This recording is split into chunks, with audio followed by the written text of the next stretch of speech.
The premise of the dissent argument is that the bill to accept 33% reservation, which was a constitutional amendment in its own right, happened in 2023, as you would recall, before the 2024 elections.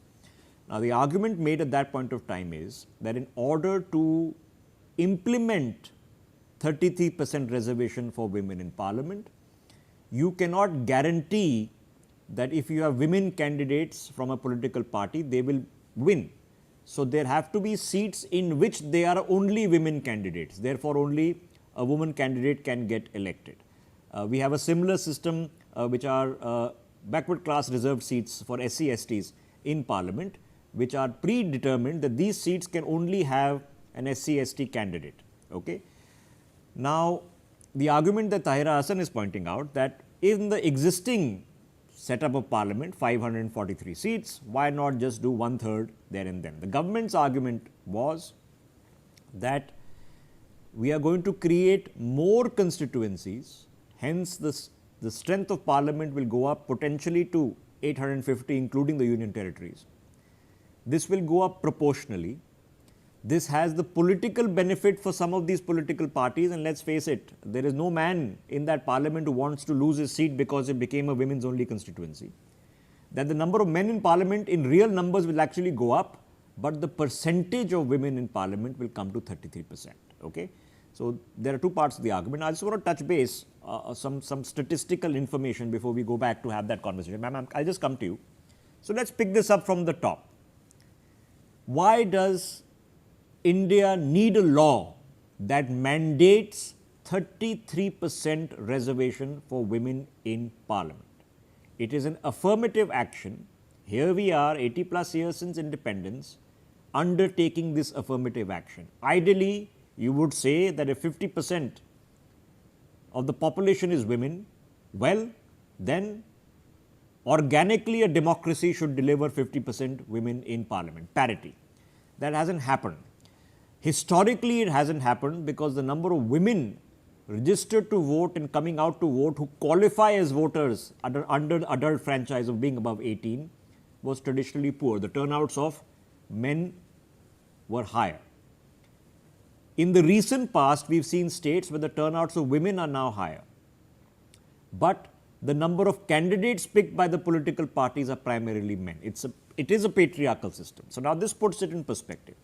In the first elections that took place after India became a republic in 1950, we had Lok Sabha elections for the first time, 51, 52. At that time, the strength of parliament was 489 Lok Sabha MPs. Few seats were kept away for POK and other areas. Of the 489, only 22 were women. Only 22 women were elected in 1952. That represents 4.4% of Lok Sabha.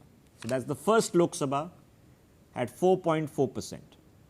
5 years later, the number of seats which were contested in parliament went up to 494. The number of women MPs remained exactly the same, 22, stuck at 4.4% of parliament.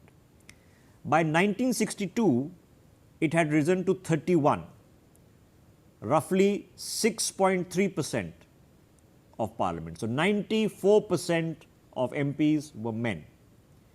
In 67, when the Lok Sabha representation in its strength went up to 520, we've come from 480 to 520, 40 more MPs have already been added. 29, so it went down in percentage terms to just over 5%. So, here we are already 20 years after independence. Then we come to 1971. Now, the Lok Sabha has 518 seats in 1971 that were contested. 28 women were elected.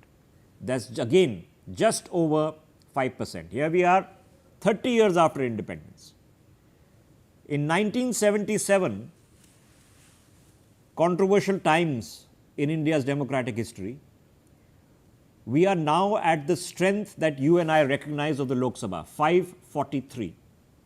Only 19 women constituted the women's section in that 543. That's less than 3.5% of Parliament. By 1980, 28, 5% of Parliament. Now 1984, 42, 8.5% of Parliament. By 1989, it's down to 29, Rajiv Gandhi years, just 5% of Parliament. 1991, 39, 7% of Parliament.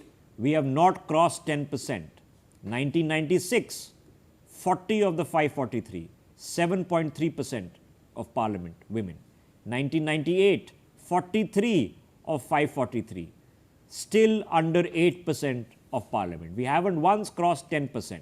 In 1999, 49, 9% of Parliament. In 2004, down to 45, back to 8.3% of Parliament. In 2009, for the first time, India elected more than 10% of MPs as women in its Parliament. 59 of the 543. By 2014, this is now 62. Just over 11% of MPs were women. In 2019, 78. We have headed to 14.3% of Parliament, and by 2024, 74. So just under 14% of Parliament. This is where things stand. So it took us till the late 90s, early 2000s, so that is 60 years of independence, to cross 10% women of Parliament. It has taken us another subsequent 20, 25 years to go from 10% to around 15%. So you can have the argument that organically parity would have been achieved. More women come out to vote than ever before.